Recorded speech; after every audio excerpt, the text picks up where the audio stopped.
والآن مع وقفات في العزاء. الوقفة الأولى: إن الميت إذا مات حلت به مصيبة، ومن السنة معاشر الأحباب أن يعز المؤمن، لأن المؤمن إذا عزي كانت جائزته أن يكسى يوم القيامة حلل الجنة.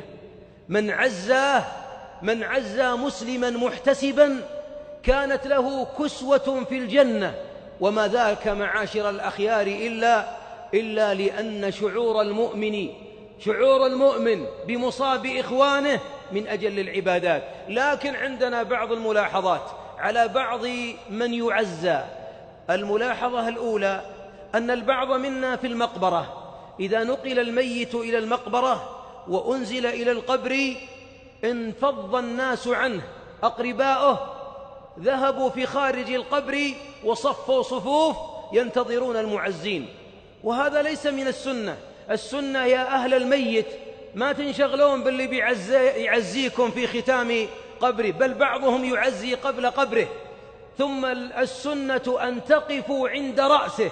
أتدرون كم؟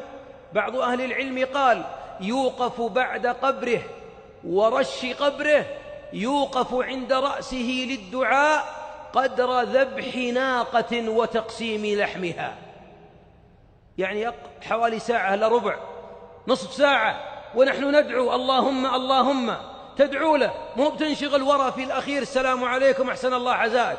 وبعض من يعزي إنما أتى حتى ترى وجهه عشان ما يقال فلان ما عزف فلان. وهذا الموقف الأول. لا تنشغلوا بالعزاء في المقبرة، اللي بيعزيك يلحق عليك في البيت أو في المسجد أو في العمل أو بالجوال. أهم شيء إن كانك صادق في حب أمك وأبوك وأخوك اللي بتقبره الآن، لا تكون أقل من نصف ساعة تدعو له عند قبره، مستقبلا القبلة أو غير مستقبل. أما الانفضاض ونصف وراء نحط قوس أو صف طويل السلام عليكم ابن العم والعم والخال جيد، لكن ليس في هذا المكان. هذا المكان للميت رحمه الله أن نجلس عند رأسه، لأنه سيسأل بعد فراغكم من الدعاء فورا، ستعقد المحاكمة له، وسيسأل من ربك ما دينك من نبيك. فهل من حسن الأدب مع ميتنا أن ننشغل بالأحياء اللي يقولون أحسن الله عزاك ونتركه هو وحيدا في حفرته وفي لحده وليس له أنيس إلا العمل الصالح؟ لربما بعض دعائنا هو الذي يفرج كربه. أحدهم عندما قبر أمه ووضعها تحت في القبر ولحدها وقف عند رأسها وقال: يا رب هذه أمي أقبلت إليك وأنت أكرم الأكرمين، لو أقبلت علي وأنا ابنها لأكرمتها يا رب بكل ما أملك، وأنت الكريم الذي لا ترد السائلين، اللهم فأحسن ضيافتها وأكرمها بالجنة. فرآها في المنام بعد ليلة قالت: يا بني والله أدخلني الجنة بلا حساب لأنه الكريم ببركة دعوتك عندما وقفت على رأسي. فأكرموهم بالدعاء.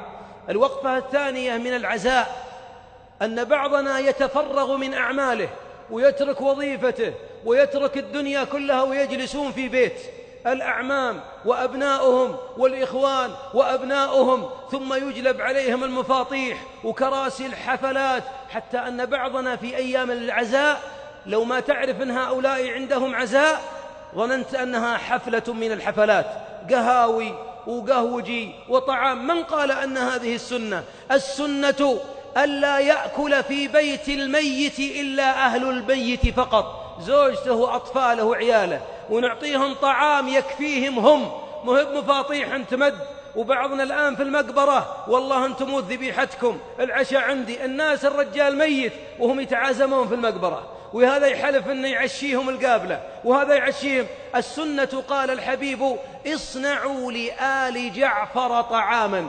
آل جعفر طعاما، أسماء بنت عميس وعندها 4 أطفال، هؤلاء هم الذين يطعمون. وليس من السنة انقطاع الناس عن العمل ويجلس من الساعة 9 إلى 12 في الليل.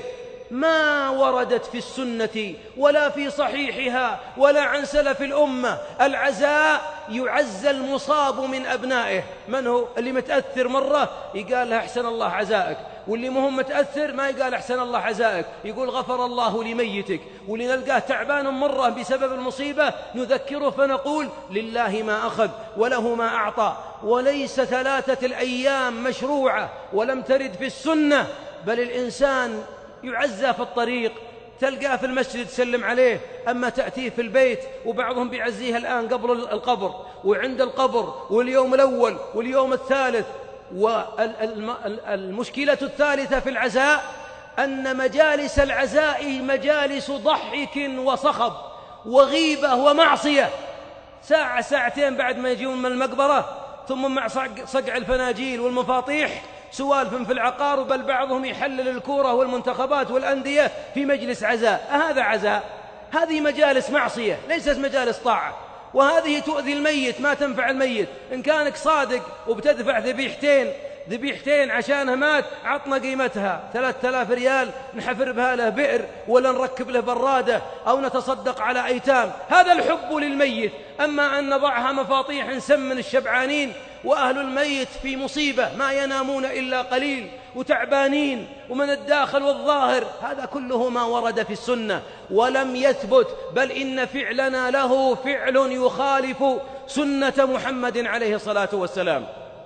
اصدقوا بالدعاء لهم رحمهم الله، وعزوا المصاب واتركوا أهله، وأطعموا أبناءه فقط، طعام يكفيهم. أما هذه الذي نراها قهوجي وكراسي وفرشات كلها ما أنزل الله بها من سلطان. اللهم اجعل موتى المسلمين قبورهم رياضا من رياض الجنات، والله أعلى وأعلم، وصلى الله وسلم على نبينا محمد.